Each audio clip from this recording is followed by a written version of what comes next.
Ace is the place with the helpful hardware, folks. We finally agreed on a paint color, so I know what I'm doing this weekend. Ace is the place when you're the labor on Labor Day. Don't miss Ace's big Labor Day weekend paint sale. Now through Monday, buy a gallon of our best, Valspar Optimus, get one 50% off. Buy our best value, Clark & Kensington, get one 50% off. Only at Ace. Offer valid at participating stores on Valspar Optimus and Aspire, Clark & Kensington, and Royal Brand Paint. Sale gallons must be of equal or lesser value. Limit 2 per household while supplies last. See store for details. Blog Talk Radio. Hi, and welcome to Conscious Talk Radio, and I'm your host, Linda Summers, and these shows are about relationships and all that encompasses. And the guest experts on the show will be providing you with information as to how you can become more connected with yourself.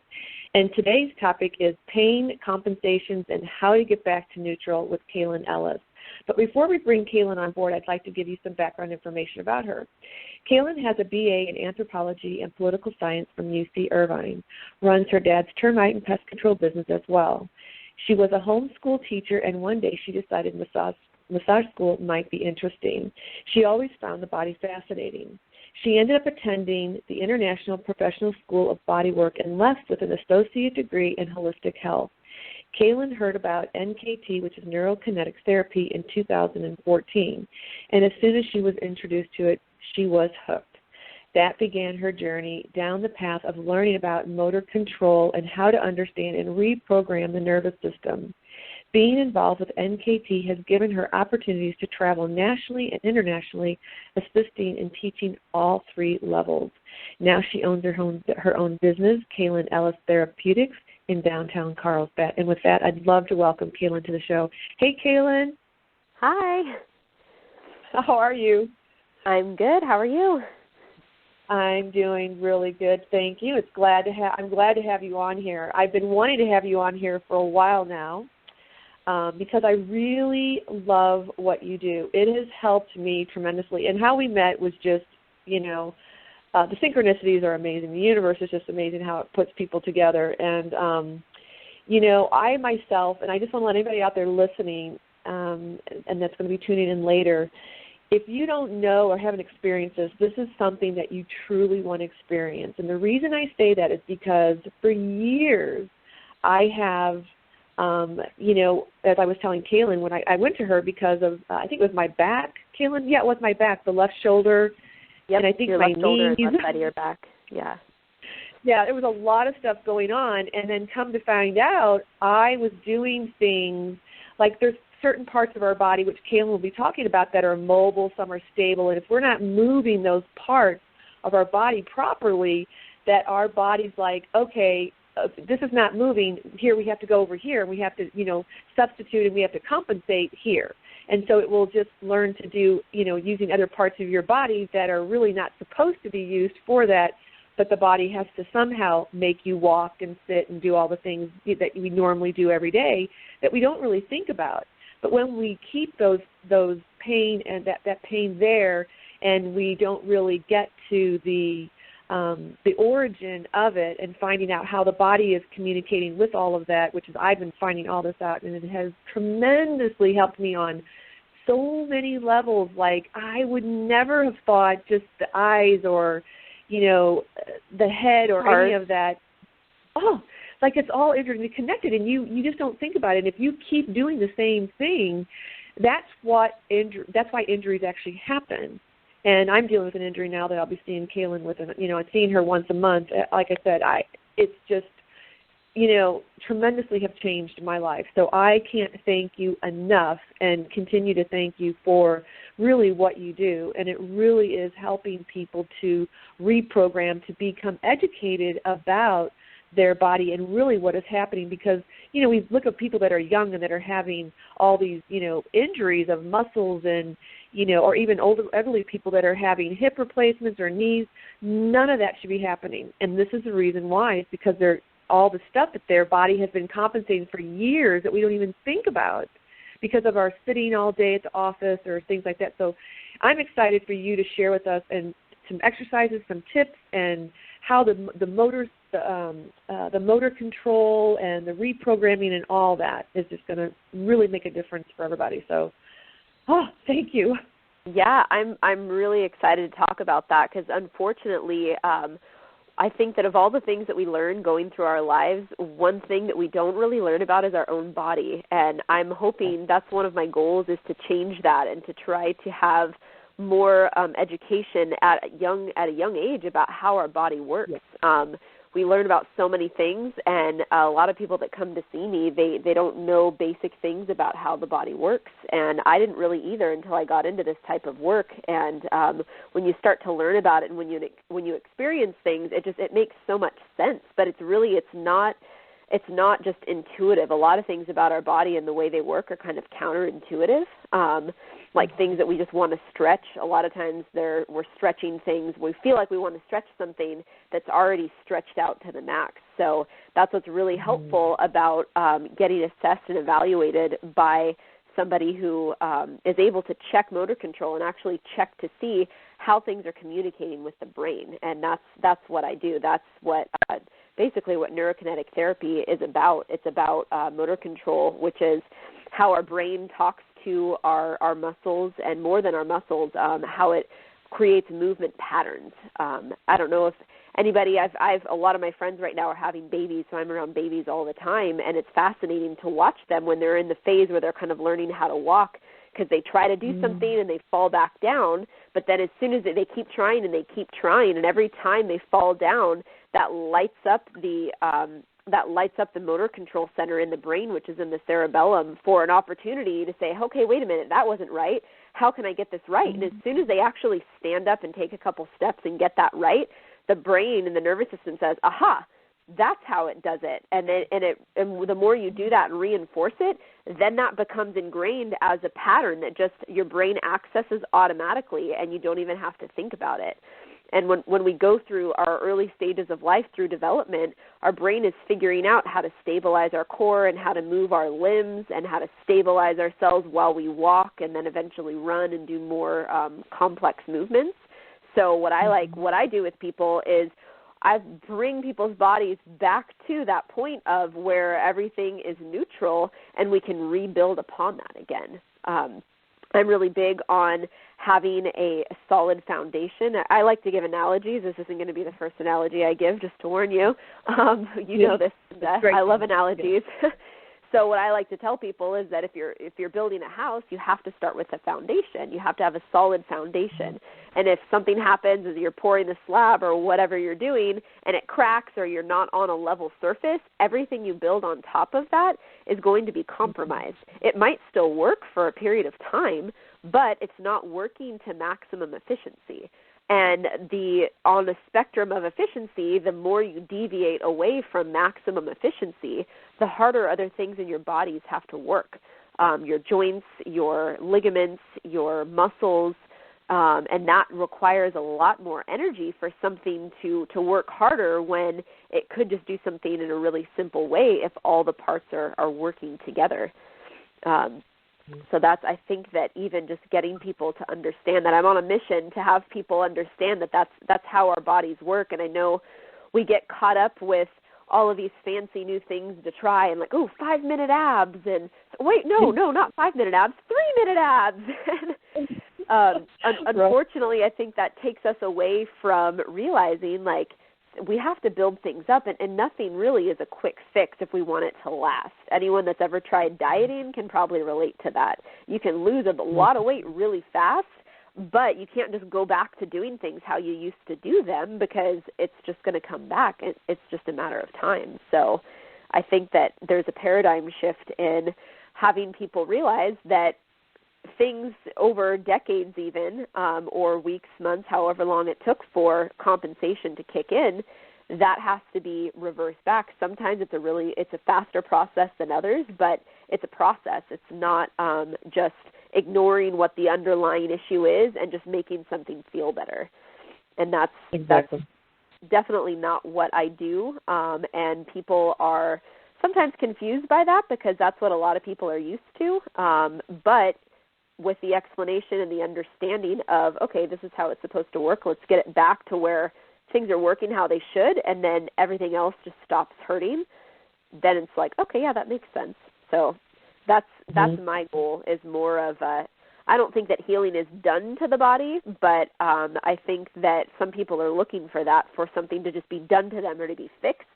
And I don't think of myself as fixing people. I think of myself as providing an intervention so their body can be reset and brought back to neutral, so it can use its own wisdom to heal itself and just remember, oh, yeah, okay, I remember when this worked like that.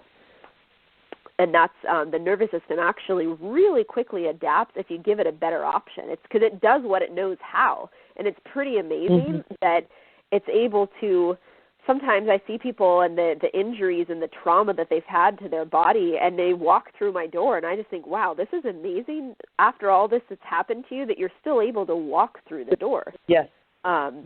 So I think that getting things back to allowing the body to heal itself and facilitating that, that's more of my role of what I see doing and educating people about how the bodies work, or how our bodies work. That's what I think one of our most profound relationships, I know the show is about relationships, is the one that we have with our own body. And one of my goals is to reacquaint people, my clients, with their bodies again, and tap in and realize what's going on in there.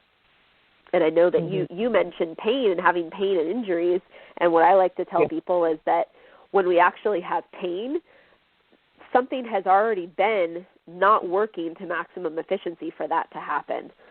Especially if it's this kind of more relates to something that's like, oh, you bent over to pick up trash and you stood up and you threw your back out.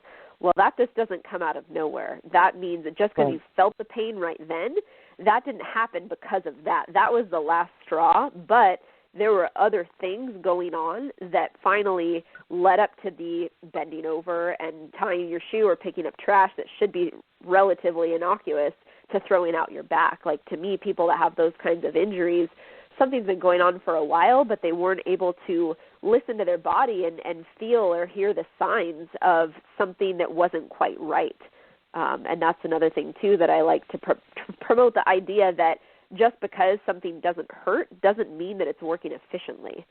And the longer that you go and move like that and do activities with something not hurting, but it's like, this doesn't quite feel right, but I'm just going to keep doing it because it doesn't hurt. I can still do it. Well, the more you do that, the more you're ingraining a non-efficient motor control pattern, and the less efficient something is, again, the more likely you are to get injured and have pain at some point. So and that kind of goes back to what you were saying about the babies too, and how when they're starting to walk and then they fall and the body's like, or the mind, the sensory, the mind part is like, and then when they finally start walking, then it's like, oh yeah, this is what I'm doing. Well, it sounds like the same, kind of the same thing that we get so used to. Well, first of all, I think we take our bodies for granted. It's like, oh, it'll just do this, it'll just do that, and we kind of ignore those signs. And I feel like what you're doing is really this preventative, but bringing people back to this neutral, to letting them know that when we're doing, to know how to really operate the body, first of all. What are the moving parts? Because, when I came to you, which we didn't even know, is that I was not even rotating my hips. My whole body was moving in one pattern, right? And just moving, which that's not how the body moves. So that caused a lot of the whole hip thing. So I think it's really letting people know this is what's supposed to be moving, this is what's stable, and all the things that you're teaching and you're educating them. So it's a lot of preventative. But I think it's, I love what you're saying is about, taking if you're bending over and your back goes out, there's something that's triggered way before that. So instead of going, oh, I have a little bit of pain, it's like, I'll ignore that. That's what I'm saying to the people that are listening, is that don't do, go to her now, because the thing is, what happens is our body does compensate, and I can attest to this because for years, I'm talking years, and I'm undoing and unraveling everything. And what's so wonderful is what you're saying too, is that the memory, the body, remembers that. And it's like, oh yeah, that's how I'm supposed to do it. The more that you continue and the more that you're working with you, because you're reminding the body, this is what you're supposed to be doing. And as long as we continue to do the same thing. So I just think it's so fascinating. It's just amazing to me, I totally agree with everything that what you're saying there, and that's what I think the really important part is, that sometimes when something has been compensating for so long, the brain, so basically the brain, the nervous system, the brain, I've used those two words interchangeably, even though they do different things, but for my purposes, it's brain, nervous system, I'm talking about the same thing when I say either one. The priority is safety and stability. And if your nervous system doesn't feel safe and stable, it's going to do something about it. And there's receptors in the body that are always checking out to see what's happening in your environment, outside and inside, to make sure that you're going to be safe and stable. And with stability, one of the biggest pieces of stability, and this is what I find I work with every single client that I see with the breath, because the way that we breathe, that's actually a movement pattern. And I have yet to see somebody walk through my door that has a 100% efficient breathing pattern. I don't even have one. I know what I'm supposed to do, but day to day you get stressed or different things happen, and it fluctuates. But I know that it's something that I constantly have to work at and bring myself back to what I know I should be doing when I have a stressful day or maybe kind of an injury or something like that. And the way we should be breathing in a way to where our brain feels like we're stable. And when it feels stable, it actually allows our limbs and our other muscles to generate more force. But it's always kind of, it's like that, it has our back. It's watching to make sure that we don't do something stupid to hurt ourselves. Stupid's kind of a strong word, but it's always trying to watch out for us. So if we're bending over to pick up something really, really heavy, and we have a round back and we're bent over like that, there's no possible way that you can use your breath and pressurize to pick that up and not jam on your back and hurt yourself. So the brain automatically is going to say, okay, I see what's going on here, and it's not going to give maximum power output to the muscles. And that's just one example, but day to day when we're walking around and not breathing efficiently, there's always some degree that our brain is taking away the ability for our muscles to generate maximum power output. And that in my opinion, that's that foundation that I was talking about when you build the house and you want everything else to be built up around it. Well, in order for everything else to be built up around it, you have to have that efficient breathing pattern. Because if you don't, then you're going to have compensation, and things will compensate to the degree which you're lacking stability. And every single time I see somebody, they always have limited range of motion in the hips. Again, it's just a degree of how much. And even before even making any corrections or doing anything, I just coach them how to breathe and how to breathe into the areas of the body to get that efficient breathing pattern. Just from doing that, I go back and recheck the range of motion, and 100% of the time it improves. And the improvement, again, is based upon what else is going on, because obviously somebody that has sprained their ankles 10 times, they're still going to have a limited range of motion in their ankles, and that's something that definitely needs to be addressed. I'm not saying that if you breathe properly, all of a sudden all your problems go away, but my approach is prove to me that your ankle or your hips or your shoulder not moving in a full range of motion doesn't have something to do with sacrificing its mobility to help create stability where we're not getting it from the core, which is from the way that we're breathing. Like I've yet to see the breath not be affecting a limited range of motion in some of the joints of the body. And again, it's like, here's another analogy. I said I was going to give more, so here it is. The brain, so let's say, and I actually, this run really, really resonated with me. I took a class called Primal Movement Chains with Dr. Perry Nicholson. He's an NKT instructor, and he has his own series of classes, the Primal Movement Chains that he teaches, and he gave this example, and I love this one. I use it all the time. So let's say you're walking, you're somewhere where it's snowy and icy, and you have a gravel path, and you have an icy sidewalk. Without even thinking about it, you're going to choose the gravel because it's more stable. And all of this is going on like you're not even giving it a second thought. But if you don't have a choice, you have to walk on the icy sidewalk. Are you just going to walk normally and not change how you do anything? Hopefully not, because if you do, you're going to fall. So the first thing you do is everything in your body starts to stiffen up. Like you don't move as much, you're going slower, so you have stability so you don't fall over on the ice. Well, going back to just everyday life, the brain is always scanning things, again, inside our body and outside in the environment to determine what kind of stability we need. And if it detects that things inside the body aren't stable, then it sends messages to the muscles and other structures in the joints themselves to either tighten up and lock up the joints and tighten up the muscles around it to provide stability. Because something that doesn't move is stable. So, okay, great, problem solved, except that thing should actually be able to move. And if that can't move how it should, now we're going to have to create some other compensation. And unfortunately, that's what happens a lot, is that people, the joints that should really move a lot, end up sacrificing their mobility to create stability, and then the stable joints end up sacrificing their stability to create mobility. And so we kind of have a role reversal between the mobile and the stable joints, just to keep us going and keep us moving. And this is all going on behind the scenes. Like, it's not anything that we're consciously aware of, but this is what I work with people and educating them that this is how things work. And that's why NKT, the neurokinetic therapy, is so useful, because a lot of traditional therapies only address one part of the equation. They just have you release something that's tight, or you can activate something that doesn't seem to be working enough. But to actually reset the relationship in the brain, you have to do both, and you have to do them in the right order. And that's what NKT does. Because just because something's tight, it doesn't mean that it's overworking. And with NKT, there's a way to test that and say, okay, is this tight because it's doing too much, or is this tight because it's holding on for dear life and it's not able to do enough? Because if you don't assess the relationship between two things that are working too much and not working enough, you have to get it in the right order. And then whatever's working too much, that actually does need to be released. And what's not working enough, you have to get that working again.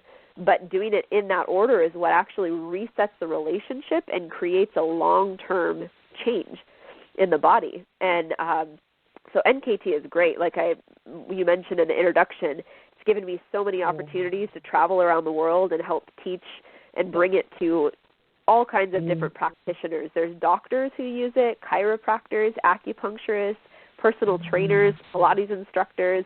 It's really, really great. And anybody that's listening that isn't around in this area, if you have any kind of pain issues in your body, or you're sort of curious about this, if you can go online and look up a practitioner that's in your area on the NKT website, because it's this type of work, and being able to figure out how things are actually working in your body is so important.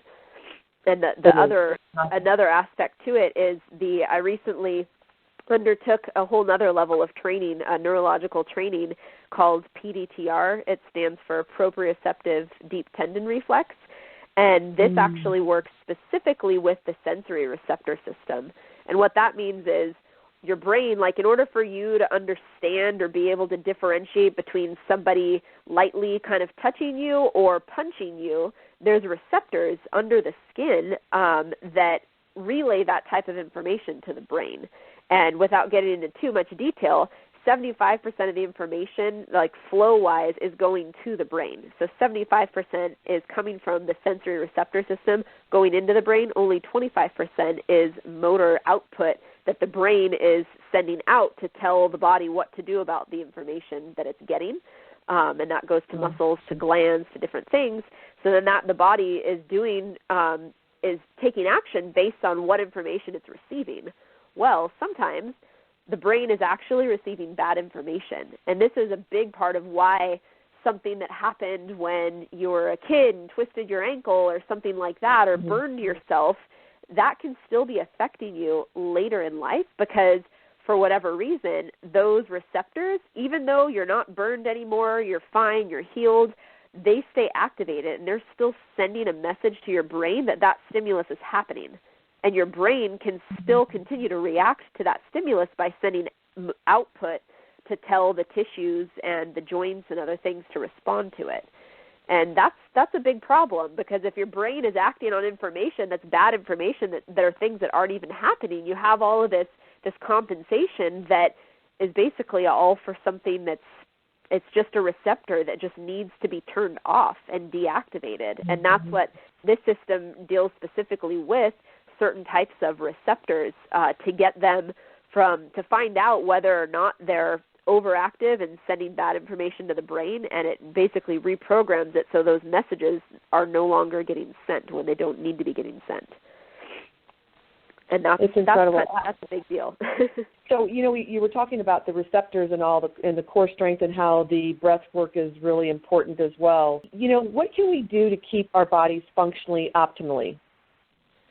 So the best thing to do is, well, first of all, sometimes it's hard to know what's going on until you get assessed by somebody that's able to help you. But even if you're not able to do that, you don't have anybody in your area that does this type of work, or for whatever reason you're not ready for that or don't want to do that, whatever you can do to maximize your breathing. And the way that you breathe, like I said, is a lot of people will coach you to breathe differently, but the most efficient way to breathe is not just breathing into your belly, it's breathing three-dimensionally, and it's pretty hard to just explain what that means. So that's why I really do suggest getting assessed by somebody. If you're in the San Diego area, I'd be more than happy to do that for you. But like I said, if you're elsewhere around the country or other parts of the world, looking up somebody who's able to assess those things. But one thing you can do is just start to pay more attention and be really aware about how you're using your body and how things feel. Like if you're active and you're working out, and let's say even you're at the gym and you're doing you're supposed to be doing like a bicep curl. And when you're doing the bicep curl, you don't really feel a whole lot going on in your biceps, but you feel like you're holding your breath and your neck is just tensing up a lot. Any movement that you do, if you're doing it efficiently, you should be feeling primarily in whatever muscle group area that you should be feeling it. And if you're not, that's a pretty good indication that that something is compensating. And it like I said, it can be kind of hard to figure out exactly what's compensating for what and what to do about it unless you get that assessed by a professional that has those skills. But you can start to recognize if you have those kinds of patterns in your body just by sort of turning inward and paying attention to how your body feels when you're doing certain things, especially holding your breath. Like if all you do is just check in throughout the day and just say, okay, hold on, freeze time, how am I breathing right now? That can help you so much, because that's a movement that you can reprogram. And anybody that's listening, if you're interested, I actually made a video that talks about how to breathe low into your abdomen and also three-dimensionally into the ribs, that I'd be happy to send you that video if you just send me a message on the event page or on my Facebook page. But even just changing your breathing can help so much, because so many other compensations that happen in other movement patterns are all coming from not having an efficient breathing pattern. And so many times I even catch myself throughout the day just holding my breath for no reason. There's no reason for me to be holding my breath. But we do that a lot, and the more we start to pay attention to what we're doing, then we actually can say, oh, okay, I realize I'm doing this, and I'm going to flip the switch and go back into that efficient pattern. And that's the same thing with how we sit, how we sleep, just paying attention to how it feels in our bodies. If we feel like it hurts or there's a lot of tension somewhere when we're not doing anything, we're just passively sitting there or laying there, that's a good indication that maybe you could maximize your setup a little bit, and so that things aren't being pulled into rotations when you don't want them to be. And again, like with the working out, just really paying attention to what you feel activating and firing.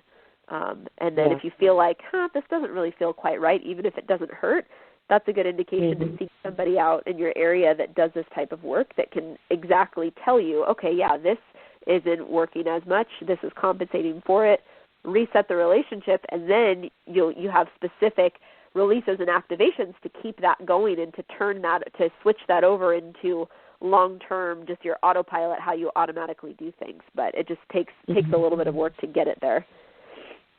Well, what about stretches and exercises? Because I know stretching is really important as well.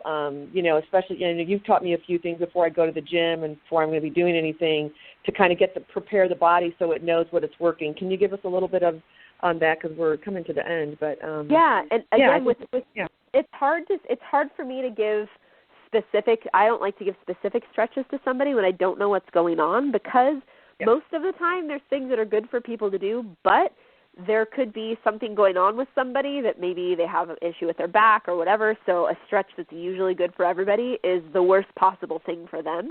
So I don't really give individualized stretches, but something that is a general type of a thing that's good for everybody is that if you have a job where you sit a lot, making sure that you stand up as often as you can and give your body a break with the hip flexors and all the front part of your hips that get really tight from sitting. Even if you can't stand up as like every 20 minutes or something like that, even if while you're sitting, if you squeeze your butt, just kind of back and you can do it at the same time or back and forth, just to send those messages to the brain that your glute muscles are still doing something. Because when you sit, those get put on a stretch and they're not really activating. They're just neurologically switched off temporarily. So whatever you're doing, whether it's sitting a lot or even standing a lot or doing anything where you're in a position, I recommend whatever it is that you're doing all the time. Like if you're typing, your fingers are curling, your finger flexors, you're using them all the time.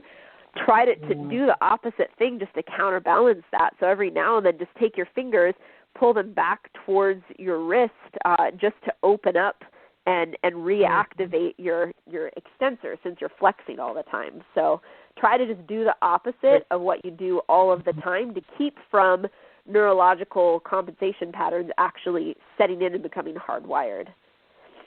That's the best general information I can give without, because like I said, I don't like to give specifics because if I say something and somebody has something going on and they do it and then they get hurt, I don't want to go down that road. But in general, doing the opposite of what you do all the time will help to keep things from becoming compensatory patterns that get locked into the nervous system.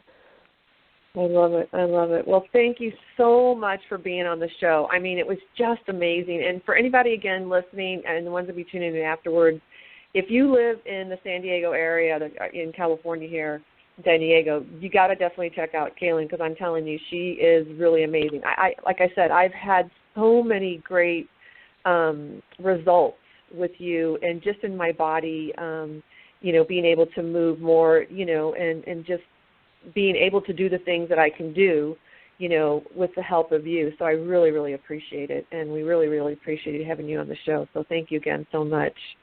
Thanks so much, Linda. Yeah, it was a pleasure. I'm very passionate about this type of work and sharing the information and helping people feel like they are empowered to do something when they feel like their body is not performing or how they want it to, or when it feels like there's pain. That there's a lot that can be done on our own. That I like to just give people that power back and feel like they can do something preventatively, and even when something kind of goes awry, to get stuff back to where it should be.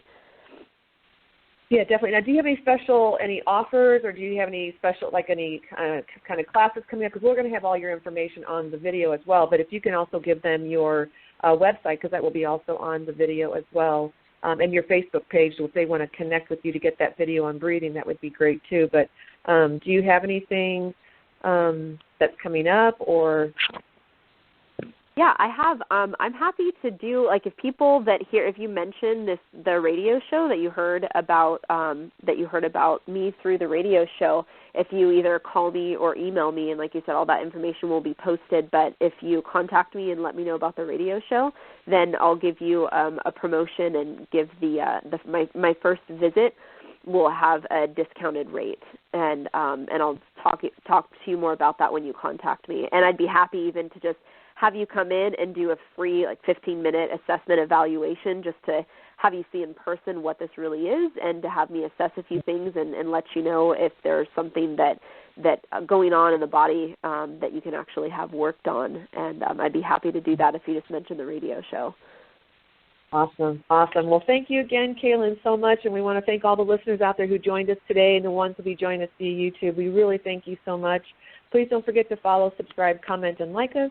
And you can join me next week, September 8th, for the next show, Respect and Commitment. Have we lost these values in today's society, with Adrienne Bloomberg? So, Kaylin, again, thank you again so much for what you're doing. And like I said, I can attest to how magnificent that you are, and the knowledge, and that you really do walk your talk, and you are really good at what you do, and you're always excelling in your education to learn more. So we really thank you again.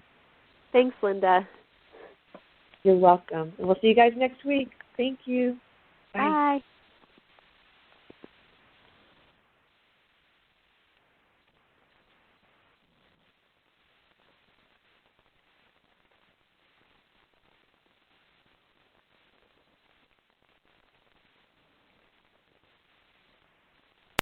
Look out in the street there. You know what you don't see? My car, because I had to sell it to pay the lawyer I hired when I got busted for drunk driving. You know what else you don't see? My girlfriend, who decided that a guy with no car and no license and no money was no fun. And hey, you know what else you don't see? You don't see me leaving for work in the morning, because I missed so much time with court and everything that I got fired. Drive sober or get pulled over. Paid for by the National Highway Traffic Safety Administration. Never stop streaming. Only T-Mobile lets your family stream music and video on the most popular services like YouTube and Pandora without using any of your LTE data. And right now, get your family 3 lines, each with 6 gigs of LTE data for just $40 per line, and your 4th line is free. Hurry to T-Mobile or call 1-800-T-Mobile now. Limited time offer subject to change. OAC plus taxes and fees. Detectable video typically streams at DVD quality. Third-party subscription charges may apply. Streaming on included services on qualifying plan on our network. See data management practices at T-Mobile.com.